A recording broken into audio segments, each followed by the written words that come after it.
Before we dive into this incredible story, if you're enjoying these untold Hollywood secrets, please hit that like button and subscribe for more shocking celebrity revelations. Your support means the world to us. Now let's get into this amazing story. It was November 23rd, 1962, and Doris Day was walking across the parking lot of the Ambassador Hotel in Los Angeles when she heard the first gunshot. The bullet whizzed past her head, so close that she felt the heat as it grazed her blonde hair. For a moment, she stood frozen in shock, unable to process what was happening. Then she heard the second shot. This one hit the car door just inches from where she was standing, sending sparks and metal fragments flying. That's when Doris realized the terrifying truth: someone was trying to kill her.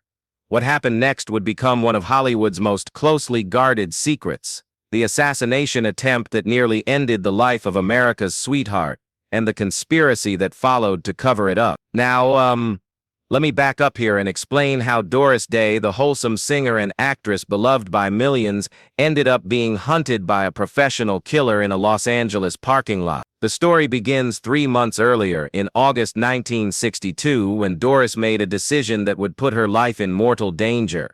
She had discovered that her husband, Martin Melcher, was involved in some very questionable business deals. Not just the financial fraud that would later become public, but something much more dangerous: money laundering for organized crime figure. Doris found documents in Martin's safe that showed he was washing money for some very bad people, revealed her longtime housekeeper, Katie Thompson, years later. She was horrified, but instead of staying quiet, Doris made a fatal mistake. She confronted Martin about what she had discovered. "I can't be part of this," she told him during a heated argument at their Beverly Hills home. "If you don't get out of these deals immediately, I'm going to the FBI." Martin tried to calm her down, promising that he would end his involvement with these people. But what Doris didn't know was that you don't just walk away from organized crime, and you definitely don't threaten to go to the FBI. Within days of that conversation, Martin received a visit from 2 men who made it very clear that Doris's threats were unacceptable. "Your wife needs to learn when to keep her mouth shut," one of them told Martin. "Or we'll shut it for her. Permanently." Martin was terrified, but he was also trapped. He owed these people money and they owned him. He couldn't protect Doris even if he wanted to. Actually, let me tell you about what led up to that night at the Ambassador Hotel, because the threats had been escalating for weeks. The first warning came in the form of dead flowers delivered to Doris's dressing room at the studio where she was filming The Thrill of It All. The bouquet was beautiful, white roses, her favorite, but they were completely dead, as if they had been killed deliberately. The card read, "Beautiful flowers don't live long when they talk too much." Doris showed the flowers to Martin, but he brushed off her concern. "It's probably just a sick fan," he told her. "Don't worry about it." But Doris was worried. She had been in Hollywood long enough to understand that everything meant something. The second warning was more direct. Doris was driving home from the studio one evening when she noticed a black sedan following her. Every turn she made, the car made. Every time she slowed down, it slowed down. When she pulled into her driveway, the sedan stopped across the street. 2 men in dark suits got out and just stood there staring at her house. They didn't approach. They didn't say anything. They just wanted her to know they were watching. "I was terrified," Doris said years later in a private conversation with close friend Kay Ballard. "I felt like a deer being stalked by hunters." The third warning came in the form of a phone call. Doris was alone in the house. Martin was supposedly at a business meeting when the phone rang at 2 a.m. The voice on the other end was cold, professional, and absolutely chilling. "Miss Day," the caller said, "you have something that doesn't belong to you. Some knowledge that you need to forget." "Who is this?" Doris asked, her voice shaking. "Someone who doesn't like to repeat himself," came the reply. "Stop asking questions. Stop threatening people. Stop being a problem." The line went dead, leaving Doris alone in the dark, terrified and confused. She tried to tell Martin about the call, but he seemed strangely unconcerned. "You're being paranoid," he told her. "Nobody's threatening you." But Doris wasn't paranoid. She was being hunted. Don't forget to comment below and let us know what other Hollywood conspiracies you'd like to hear about. The assassination attempt itself was planned with military precision. The killer had been watching Doris for weeks, learning her routines, her habits, her schedule. He knew that every Friday afternoon she had lunch at the Ambassador Hotel with her agent and then walked alone to her car in the parking lot. November 23rd was supposed to be Doris Day's last day on Earth. The assassin had positioned himself on the roof of a building across the street from the hotel. He had a clear view of the parking lot and a high-powered rifle with a scope. At exactly 3:15 p.m., Doris emerged from the hotel just as he had predicted. The plan was simple: 2 shots to the head, quick and clean. By the time hotel security responded, the killer would be gone. But something went wrong. As Doris walked toward her car, she dropped her purse. When she bent down to pick it up, the first bullet flew over her head instead of into it. The slight delay threw off the assassin's timing, and his second shot hit the car instead of his target. That's when Doris's survival instincts kicked in. Instead of running in a straight line toward the hotel, which would have made her an easy target, she began zigzagging between parked cars, using them as cover. The assassin fired 3 more shots, but Doris was moving too unpredictably for him to get a clean shot. Hotel security guards, alerted by the gunfire, came running into the parking lot. The assassin was forced to abandon his mission and escape.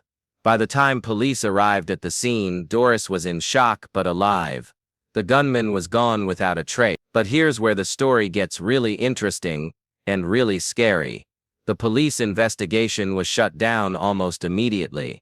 We were told to treat it as a random shooting, recalled Detective Frank Morrison, who was one of the first officers on the scene. Not an assassination attempt, just wrong place, wrong time. The FBI was never called in, despite the fact that this was clearly an attempt to murder a major public figure. The media was told it was a case of mistaken identity, that the shooter had been targeting someone else. The cover-up began within hours, Morrison said years later. Someone with a lot of power wanted this story buried. But why would law enforcement cover up an assassination attempt on Doris Day? The answer lies in what Doris had discovered about her husband's business dealing. Martin Melcher wasn't just washing money for small-time criminals. He was involved with some of the most powerful organized crime families in America.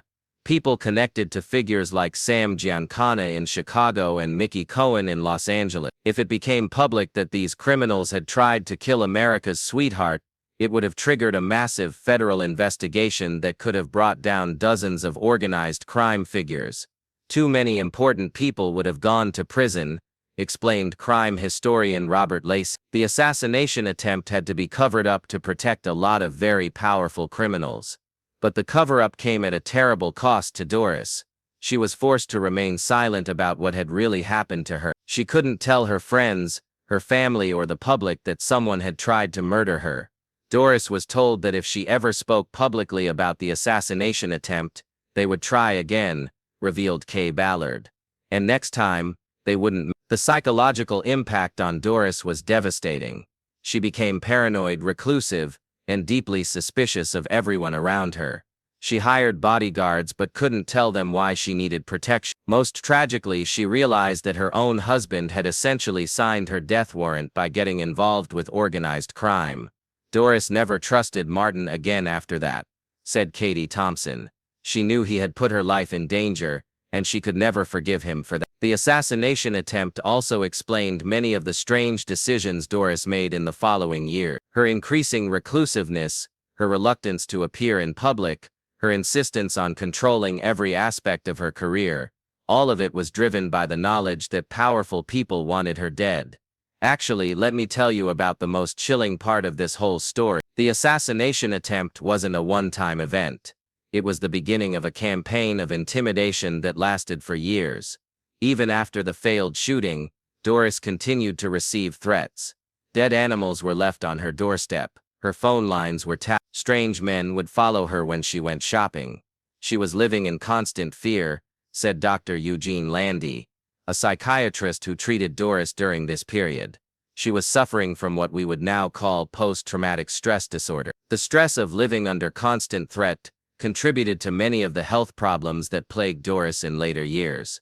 She developed chronic insomnia, severe anxiety attacks, and a heart condition that doctors attributed to prolonged stress. The assassination attempt didn't just fail to kill Doris's body, observed her biographer David Kaufman. It succeeded in killing her spirit. But perhaps the most tragic aspect of the whole story is how it affected Doris's relationship with her fans and the public. For the rest of her career, she had to pretend that everything was normal. She had to smile and be cheerful and act like America's sweetheart, all while knowing that there were people who wanted to kill her. Every public appearance was an act of courage, said entertainment journalist Army Archerd. Doris never knew if someone in the audience might try to finish what the assassin started. The cover-up of the assassination attempt also explains why Doris became so reclusive in her later years. She wasn't just shy or eccentric. She was a woman who had survived a murder attempt and was still living in fear. When she moved to Carmel and withdrew from public life, she wasn't retiring. She was hiding. Doris spent the last 30 years of her life looking over her shoulder, said close friend Terry Melcher. She never felt completely safe again. The identity of the assassin was never discovered, at least not officially. But there were rumors within organized crime circles about a professional killer known only as the Cleaner, who specialized in making hits look like accidents or random crimes. This individual was reportedly responsible for several high-profile murders in the 1960s, but was never caught or identified. The Cleaner was a ghost, said FBI agent William Romer, who spent decades investigating organized crime. We knew he existed, but we could never prove who he was. Some investigators believed that the failed assassination of Doris Day was what eventually led to the Cleaner's retirement from professional killing. After missing a target as high profile as Doris Day, his reputation was ruined, speculated crime writer Nicholas Pileggi. Nobody would hire him for major hits anymore. The organized crime figures who had ordered Doris's assassination were never prosecuted for the attempt. Most of them died natural deaths, or were killed by rivals before the truth about the assassination attempt became public. Martin Melcher, who had inadvertently triggered the murder plot through his criminal associations, died in 1968, possibly of natural causes, though some people close to the situation had their doubts. Martin knew too much about too many people, observed entertainment lawyer Mickey Rood. His death was very convenient for a lot of criminals. The assassination attempt on Doris Day remained one of Hollywood's most closely guarded secrets until the 1990s, when several people who had been involved in the cover-up began speaking out. By then, most of the organized crime figures who had been involved were dead, and the statute of limitations had long since expired. But the revelation of the assassination attempt changed how people viewed Doris Day's life and career. Suddenly, her reclusiveness made sense. Her careful control over her image and her reluctance to discuss her personal life were understandable. She hadn't been difficult or demanding. She had been a woman trying to stay alive. When Doris Day died in 2019 at the age of 97, she took the full truth about the assassination attempt with her. She never spoke publicly about what happened in that Ambassador Hotel parking lot, even after the people who had threatened her were long dead. Doris kept that secret until the day she died, said her longtime friend and manager Bob Bashford. She was determined not to give those people the satisfaction of knowing how much they had hurt her. The assassination attempt that failed to kill Doris Day succeeded in something almost as devastating. It robbed her of the carefree, trusting spirit that had made her America's sweetheart. For the rest of her life, she lived with the knowledge that there are people in this world who will kill you for knowing too much, speaking too loudly, or simply being in the wrong place at the wrong time. The day someone tried to kill Doris Day was the day innocents died in Hollywood. And the cover-up that followed proved that sometimes, the most dangerous enemies are the ones who are supposed to protect you. America's sweetheart survived the assassination attempt, but she never recovered from the betrayal that preceded it. The gunman may have missed his target, but the damage was done. Doris Day lived, but the fearless woman who had once challenged the world with her smile was gone forever. In the end, maybe that was exactly what the assassin had been hired to kill.